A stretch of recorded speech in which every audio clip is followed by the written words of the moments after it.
Hi guys, welcome to Full Time Devils. It's me, Jay, and with me is Abdullah. Today we're going to be talking about United signings. Now United have already completed a signing, or just about to complete a signing as we're speaking, of Daniel James. He's undergoing a medical as we're shooting this, and we thought we'd look at the top 5 most likely signings for United this summer, based on reports, based on which journalists are talking about them, based on a little bit of common sense, whether the moves sound like something that United should be going for. So this isn't a case of us being in the know or having any sources. It's just based on what we've been reading, what's been reported, and what we think is most likely to happen. So we picked 5 players that we could see moving to Old Trafford this season. In no particular order, the top 5 that we're going to go for: Bruno Fernandes, De Ligt, Eriksen, Wan Bissaka, and who's the other one? Bloody hell, Jay.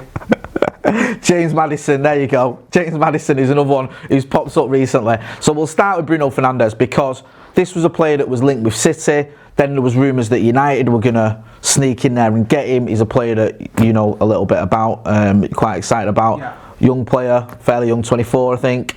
Scores a lot of goals in Portugal. Do you see this move happening? Do you see this one that you think could happen? The thing is, from his quotes, it sounds like he's pushing the Liverpool and City sort of deal more. Right. And then you've got quotes coming out saying that City aren't actually interested in him, which is a bit weird. So are they saying that because they've lost out on him? I don't know what's going on there, but it looks like, I think he's got his eyes set out in the Premier League, and it looks like the top, the top sides are looking at him. I say Man United top sides, but Liverpool, City are looking at him as well. So you got to try and you say that though, and sometimes we're a little bit dismissive of how attractive a proposition United still can be to a player, because we're not in the Champions League and we've had a pretty poor season, but this is still Manchester United Football Club. This is still one of the top 5 clubs in the world. I think there's clubs in football that give you that feel of like, oh, this is a great club, and United haven't lost that yet. Right. I think Milan have. Yeah. Because it's dragged on too long with them, and that's what we don't want to end up. That's a good point. That I like. Yeah, I get that one. I think we've still got that to us, and I think that's why that Paul Pogba deal come in. I think it wasn't just because of the money him coming in. No way. That's just an easy cop out for people to say that.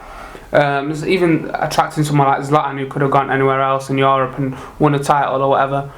We are still like a good. If you come to Manchester United, look at it like this. You look at some of the players that signed for Liverpool, and you're part of a rebuild. And I think we're going to get onto De Ligt, but I think that's how we've sort of sold it to De Ligt as well. So again, that's not just solely down to the money. Money plays, I think, the majority of the game in the De Ligt deal, if that comes off. Yeah. But I think if the likes of Bruno Fernandes, who probably favours City or Liverpool, you can say you can be part of a rebuild. He can be the main player. If Bruno Fernandes goes to Manchester City, he's going to have Bernardo Silva and De Bruyne to fight off in those roles. Yeah. He's not going to play a deeper role. Bruno Fernandes played almost as a second striker at times last season. This season dropped in deeper and deeper positions. He picks the ball up, in the pockets. I think it's sort of what Pep would like from his midfielders, to be goal scorers, and I think he gives you that.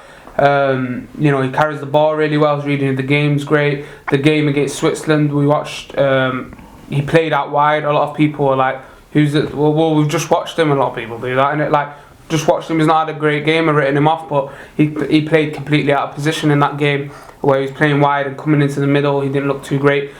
If he's receiving the ball in the final third, just outside the box, that's where he's really dangerous. If you look at his goals this season for Sporting, that's where he's looked really dangerous. And I think, if we can fight off Liverpool or City for him and get him, I think that can make a difference. Because like I said, I don't think it's completely logical him going City. Bernardo Silva and De Bruyne should be, and probably will be, the central, the 8s that Pep will play with next season. Probably keep Sterling out wide. Mahrez and Sane, if Sane stays.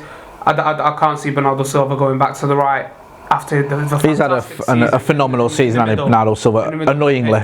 So I can't see him being shuffled out of his position. So then Bruno Fernandes comes in and he's not starting. And then Phil Foden as well, who, he's a great talent. He's a brilliant young talent. So you still want to play him, and he played a part in winning the title for City because he scored against, Spurs in the last couple of games of the season. Goal. So, do they really need him that badly? And does Bruno Fernandes want to take the risk where he doesn't start I don't know yet. I mean, of course, you want to win titles, but he knows if he comes to Manchester United and Paul Pogba's possibly leaving, he can become that guy that's getting you the goals from. That's my next question to you. Is there space for both Fernandes and Pogba, or is it a case of if Fernandes comes in, he's coming in because Pogba's going? I have the feeling that there isn't space for both, right. And that is because I just don't know how we play. Listen, I think we can play with both of them. It just means they're both going to have to really work hard, and I don't know if we can get that level of work rate out of both of them. You know, if you look at Eriksen and Maddison, just playing ahead of Ndidi at Leicester, that's the job you want them to do. Both creative midfielders, both good going forward, not particularly known for their defensive ability, but willing to work hard, willing to win the ball back in midfield, willing to support Ndidi in the defensive areas. If they're both able to do that, then they're going to be dangerous players, and I think they could do it. I just feel like the way United are looking at it is that's we can now move Paul Pogba on and, you know, get rid of the situation that we're in right now and know where we're going from, because you don't want to get to the end of the transfer market, and not just ours, because I think it carries on in Spain after our season starts. Of course, the transfer market ends, and then you lose Paul Pogba and you've not replaced him. Yeah. And I think that's the worry that Manchester United have right now, and Juventus, of course, are in the mix now as well for Paul Pogba. And that's what worries me, and that's what probably worries Manchester United as well. The fact that, you know, that's why they want to get Bruno Fernandes. It might be Bruno Fernandes and Maddison, and I think in that case, Paul Pogba mostly moves out. I will move on. We'll move on to two other players. We'll move on to Maddison next, because you keep mentioning him, and he's another one that, until maybe 3 or 4 weeks ago, I'd not really heard a lot about James Maddison to United. It hadn't really got any traction. Recently, though, we keep hearing it more and more. It makes a lot of sense to me in a way, because he's a player who's got Premier League experience. He's young. He won't cost the earth. I don't think you're going to pay anywhere near sort of 90, 100 million for James Maddison. I think you're probably looking around the 60, 70 million mark, which isn't pennies, but it's doable, I think, for United.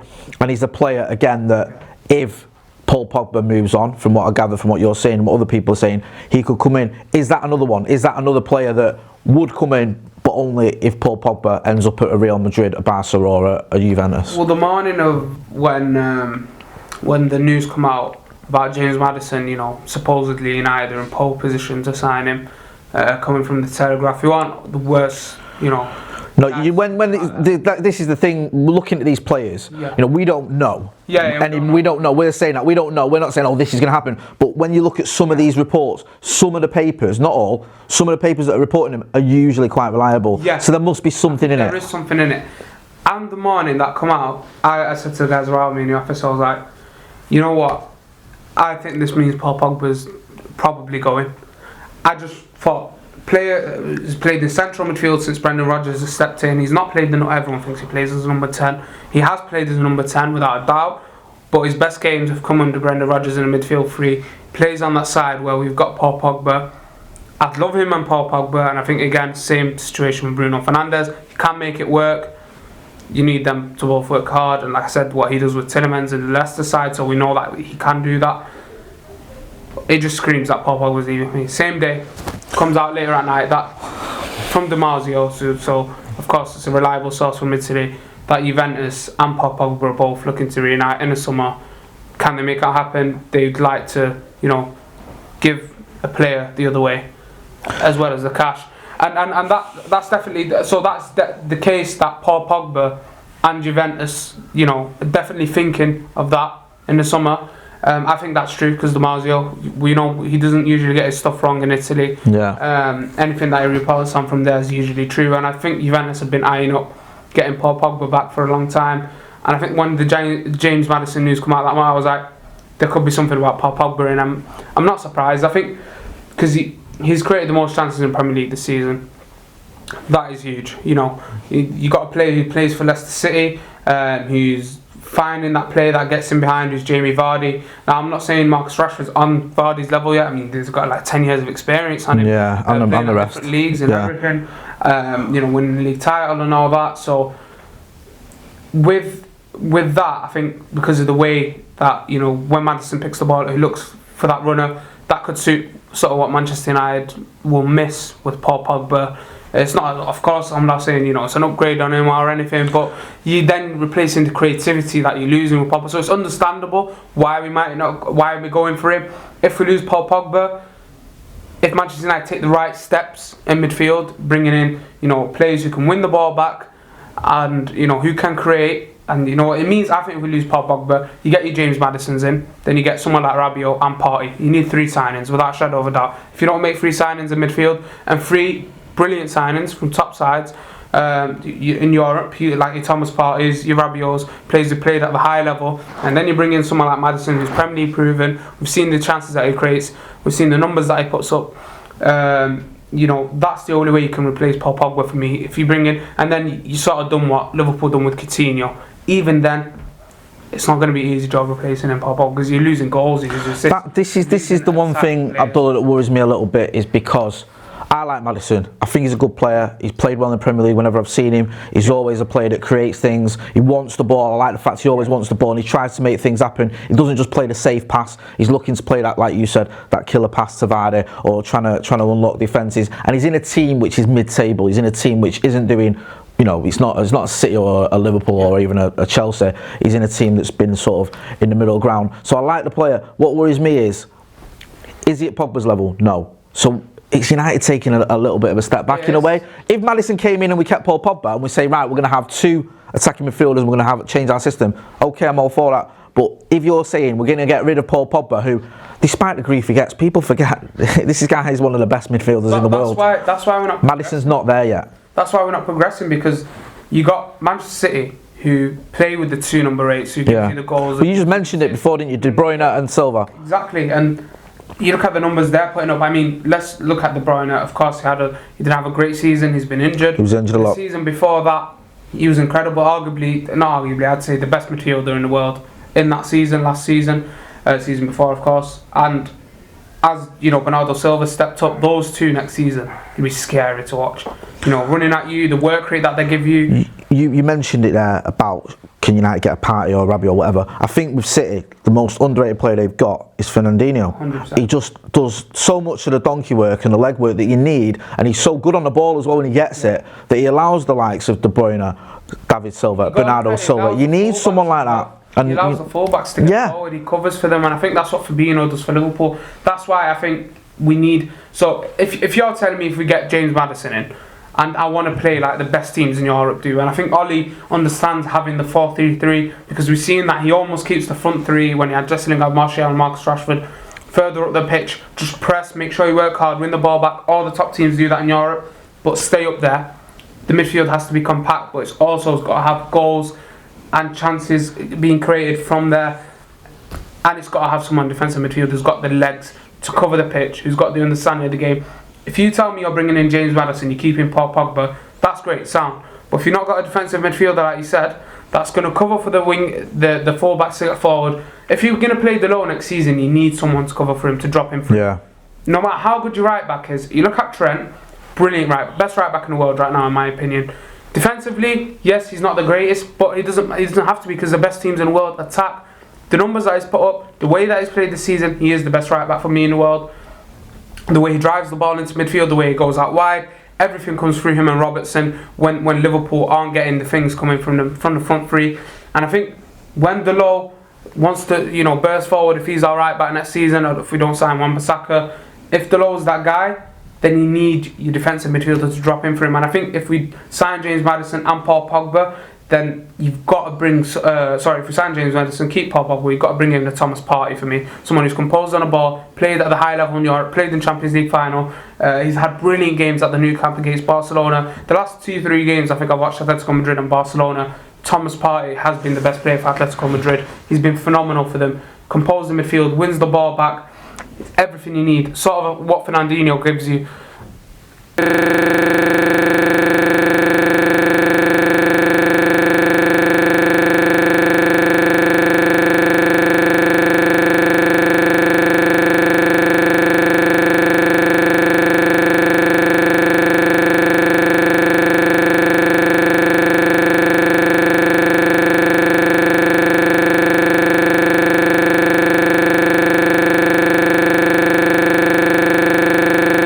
Say recently, we've actually been linked with him since he was at Ajax. Christian Eriksen. He's made it clear he wants to leave Spurs now, or made it pretty clear. Well, he has made it clear he wants to leave Spurs. He's pretty much said that he wants to look for a new challenge. Now, I get Spurs have just been in the Champions League final.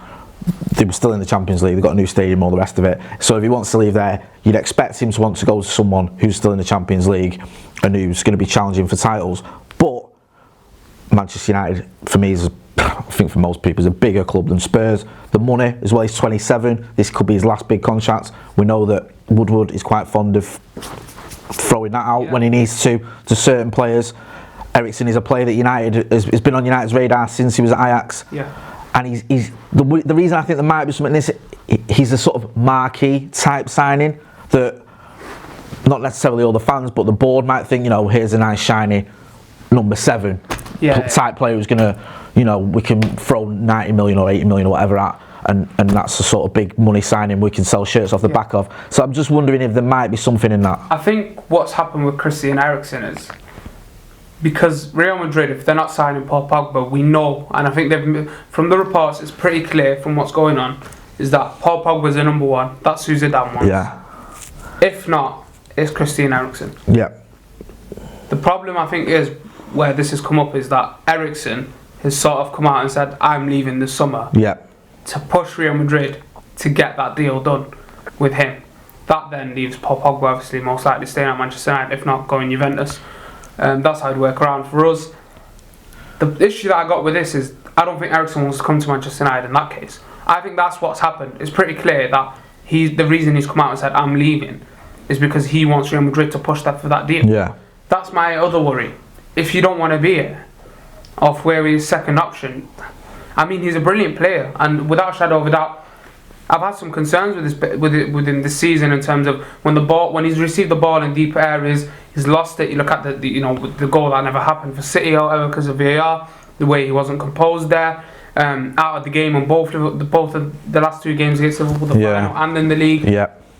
He got the assist, I think, actually for one of the goals, but in the Anfield game. But in general, he has lacked, that intelligence that he's shown over the last couple of seasons. For me, a good barometer of how good a player is, how talented he is, how effective he is. Okay, stats and all the rest of it are a great barometer, but also what that club's fans say about him. And all I hear from Spurs fans on social media and the Spurs fans I speak to is how he's gone off the boil. Yeah, he's gone completely off the boil. Yeah, his last 6 months he's gone missing in big games, as you mentioned, the Liverpool games, the City games, whatever. He's not the same player he was at the beginning of the season, and whether that's motivation, whether it's just games catching up with him because he had a World Cup, I don't know. But it worries me a little bit this one, because I think that yes, he's a talented player, but again, if Paul Pogba was to go out and you bring in Eriksen, I think you're getting a player who's not nearly as good as Paul Pogba. Yeah, I think, and that's what worries me. What I was going to move on to the reasons actually why he's played like that. I think it's not just down to him. I think sometimes he's clicked off and he's not coming into the right positions to pick the ball up, which is what we know Christian Eriksen for. Which since his games at Ajax, I've seen him in Europe playing. Fantastic, phenomenal player. Picks the ball up in the pockets, gets you goals, gets you assists. More of a number 10, drops in deeper, his understanding of the game improved. I think because Spurs haven't had a real destroyer in midfield who gives you that assurance defensively.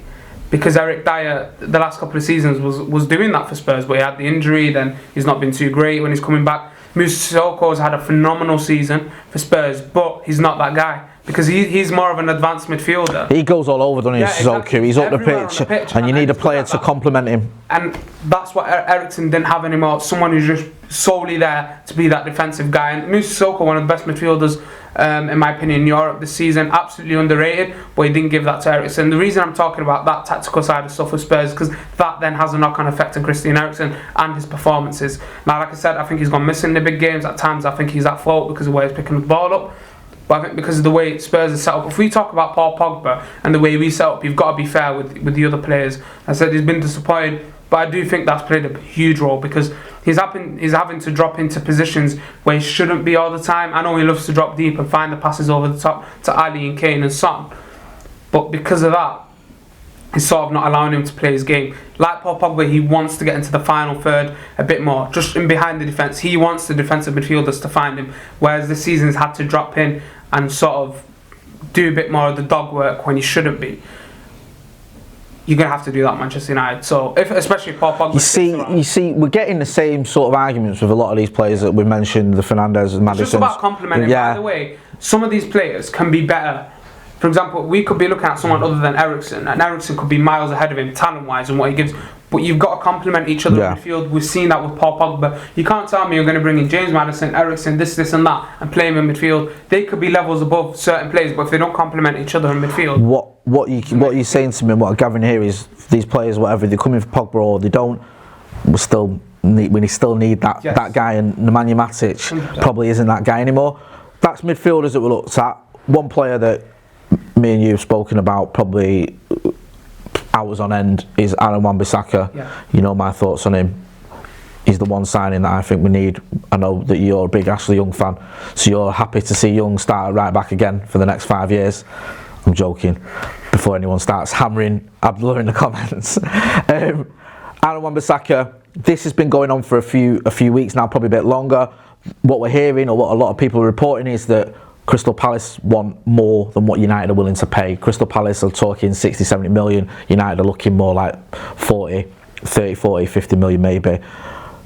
Is this a deal that you can see happening, and is it a deal that you want to see happening? Well, I've got some of his numbers up here. Go on. Last Hit me with it. season, in the 18-19 season, of course, he'd had the most tackles won by any defender in the Premier League, which is definitely a stat you've got to look at, because having that whilst being in a Palace side is vital. Yep. A team that relies on their defenders because of what they have going forward. They play a flat 4-4-2, and because Zaha or whoever's playing out wide, Schlupp or Tuanzebe, bloody Tuanzebe. Axel Tuanzebe's on the wing for Crystal Palace. Hey. Bloody Townsend. I didn't speak about Tuanzebe earlier, but bloody Townsend playing out wide, picking up the ball and driving into those dangerous areas, leaving a lot of space for the defenders to deal with it at Crystal Palace. And the fact that he's won the most tackles shows up, because he gets exposed a lot at Crystal Palace to wingers, and he deals with them, which is good. So yeah, that's of course that's a good start. And the other stat that is at the most interceptions as well by a defender, which means he knows when to step out. That's the biggest one for me. A lot of people don't like looking at the numbers, but these numbers are vital to look at, because interceptions for me is what impresses me the most, because knowing when to step out means that you know what your game is. You know when to step out. You know what's around you. You scan what's around, what's coming towards you from the wingers. If you're a centre back, you understand the runners that are coming off you. And I think any defensive player from the defensive midfield and back down to the back line, if your interceptions are high, I'm a big fan of that. Michael Carrick was the master at that. What was it Rio said? He put out fires before they started. Exactly. Reading that danger, having that intelligence. It's a football intelligence to be able to read it and to not have to throw yourself into last-ditch tackles all the time. Yeah. What are you looking at now? You're laughing? No, I'm just thinking of the 20. What are you chuckling to yourself? Axel Tuanzebe has not moved to Crystal Palace. He's not their new winger. This hasn't been a deal where we've swapped Tuanzebe to get Wan Bissaka in. So don't panic if you just tuned in halfway through that video and saw Abdul talking about Tuanzebe bombing down the wing. I don't know how the hell I managed to call Tuanzebe. Not even close. Do you know what I mean? It's not even, it's T. T. That's it. Well, hopefully I will see Axel Tuanzebe in United side next season. But hopefully Axel Tuanzebe and Wan Bissaka. Wan Bissaka. I think Wan Bissaka makes such a difference to our back four. I think even if he was the only defensive signing, which I hope he isn't, but even if it was Luke Shaw, Lindelof, I'd put Tuanzebe in there. Definitely. And Wan Bissaka. I think that's a back four that is an improvement on what we've got, and I think it's a back four that can challenge for the top four, which is realistically where we're at the minute. Finally, now this one's gone back and forth. I was tempted to leave it out because there's a good chance he won't end up at United, and then people are going, he said he was going to come at United. We're not saying he is, but there's been a lot of talk around him. You can't avoid him, and it's De Ligt. We all know that he's been rumoured to be going to Liverpool, he's been rumoured to be going to Barcelona, and he's been rumoured to go into United. Now, obviously, Liverpool and Barcelona in the Champions League. I think all three clubs are massive clubs. I think we are, you're talking about the top sort of clubs in the world. I think in terms of fan base, United and Barcelona are the two bigger ones. But obviously Liverpool have got a better squad, and they're in the Champions League. And also, he knows Virgil van Dijk, who's his Dutch defensive partner. But the reason this sort of story is getting a lot of traction is because there's apparently stories that United are throwing more money at him, offering him more money. I think Raiola is his agent, so there's deals to be made there. Also, Van der Sar might be encouraging him to look at United and saying, you know what, it's a great club, even though so even some of us fans might argue in a minute. Lies, Edwin. Yeah, go on, Edwin. Lies. Just don't let it. He can find out the truth when he's signed for us. Don't worry about that. Again, can this happen? Because this has been a signing that would eclipse all the other signings, wouldn't it? A 19-year-old who's so talented, who's a leader at the back. This would be our Van Dijk to Liverpool. This would be the type of player who just changes the complexion of United's defence completely. He's a leader, he's a great defender, and he's young as well, so he's not someone who's only got a season left in him. Can it happen though? Because I refuse to get too excited because I just don't see it happening. And from what we've gathered is the fact that that's the issue though. I think it can, and mainly because of the money. I still think there's an attraction because you can step in and you can, if you go to Barcelona and you do well, you're at Barcelona. If you go to Barcelona and you do well, you might not even get a clap. Yeah, exactly. You win the league, you get sacked at Barcelona. Let's have it right. If you go to Manchester United, and Manchester United start the season off 10 games unbeaten or something mental like that, I'm not saying it's going to happen, chill out. We've done it too. Now we've sold two Zabi for Crystal Palace, I think we're going to struggle. We didn't, by the way, go back in the video. Don't skip the videos. Don't worry. This is going to all sound funny now. You just get to it. We lost the plot here, don't worry about it. But I think if you come in and you have that influence, everyone starts talking about it. You've seen that about Van Dijk, and I'm not saying it's a bad thing, and rightly so that he's had the plaudits Van Dijk because he's stepped in and he's changed everything about him. He's a short defensively, he reads the game brilliantly, he's brilliant on the ball. All the United fans will know, you probably know more than me, he has a bit of a Yap Stam feel to him. He reads the game well, carries the ball forward Yap pretty well. Stam's my favourite ever centre back. If you go back and watch what Yap Stam did in Italy, did at Manchester United, that's sort of what he had. And I think De Ligt has that as well. I don't know what it is with Dutch defenders and having a presence about them. Yap Stam still got it. You see the 99 game? Bouncing players off him. And then carrying it better than Chris Smalling. The thing as well is, I go back to sort of, you look at 2006, 2007 season, I think was it 2000, when it was January 2006 when we brought in Evra and Vidic. Yeah. Now those two signings absolutely just changed United. People almost forget how much that changed us because everyone focuses on Rooney's and Ronaldo's and all the attacking Tevez and Carrick and all the rest of it. But those two signings just sorted out the sort of defence. And I think United have always had that solid defence, that back four, whether it goes back to Palace, to Bruce, Irwin and Neville or Parker, or it's been Stam, Johnson, Neville and Irwin, or Evra, Vidic, Rio and West Brown or whatever. You've always had that solid back four, and I think if you bring De Ligt in, you're almost there. Really, aren't you? You've got it almost. I was gonna link something with the De Ligt, with the Wan Bissaka talk earlier. You were talking about how you'd almost accept it, not that we completely accept it. The fact that Wan Bissaka might be the only defensive signing, because then you got Tuan Zebe and you got an extra defensive assurance. Because as a lot of people know, Wan Bissaka's more defensive. I think people look past that a bit because the way Palace set up it's more of that. But if you bring De Ligt in, you might not particularly need Wan Bissaka as much if we can't get the deal over there. I'd still get him in because then you got a back four that you can rely on. I think if Luke Shaw stops being so hesitant when he's going down the left, because I think he is. I think he's got the ability to go forward and create things. Yeah. But I think he's not got something in him that doesn't push him forward sometimes. I think he's too hesitant. If you can have him as the attacking outlet, or if Wan Bissaka can finally have that in him as well. But we need a solid back four. You touched on it before as well, like with Palace and where they set up, and also their wingers go wandering. You're not going to get your wingers all the time at Palace doing the tracking back sometimes that they need to do. So Wan Bissaka has to be a little bit more disciplined than perhaps a Trent Alexander-Arnold does or an Andy Robertson does, and he does a perfect job of what you want him to do. He's like you said about his stats are all there, and I think if you had De Ligt in there, then you've got. It allows you attacking. Yeah. I think if you get Wan Bissaka, ideal I don't think we can get them, all three of them, and this is not just because of the fact that they're exciting. This is not solely because of that, but it's actually my reasoning is more tactical. Then obviously you'd want them. I'd say Sancho, and if you told me bring Sancho in, I'd tell you no, because we don't know what our system is yet. Right. And I think if we keep the low, and we have De Ligt, I probably wouldn't bring him yet. And I'd love Jadon Sancho, brilliant player. From when he was at Manchester City, any under 18s game I'd go and watch. He was just ripping our defenders apart. Absolutely brilliant. Yeah. I've always wanted to see him at Manchester United, without a shadow of a doubt. But because we haven't figured our system out yet, if we're not playing a 4-3-3, I can't see Sancho fitting in. I've not seen him playing as an inside forward really. From when I've watched him at a younger age, he's always up to pick the ball up out on the touchline. I think that's where the effect has around the pitch. You got to understand, bringing in someone like De Ligt, we spoke about Chris Smalling, has an effect on your attacking players. Bringing in Wan Bissaka, he complements Jadon Sancho as well, because he allows him to just stay forward further up the pitch.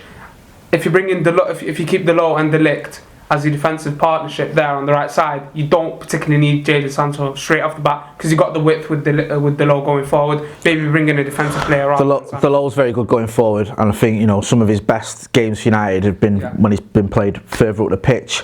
So those are 5 signings that, at the moment, as it stands, are 5 of the more likely signings that we could see at United. So we've had a look at them. Get involved in the comments if you've got any other ideas. If you want to know about anything, give us a shout. We are doing transfer updates every day, live transfer updates with Adam McCullough or Abdullah or myself or Housen. So you will get updates from Full Time Devils throughout the transfer window. So keep tuned for that. And as I said, if you've got any comments, don't forget to get involved. Don't forget to subscribe. Thanks for watching.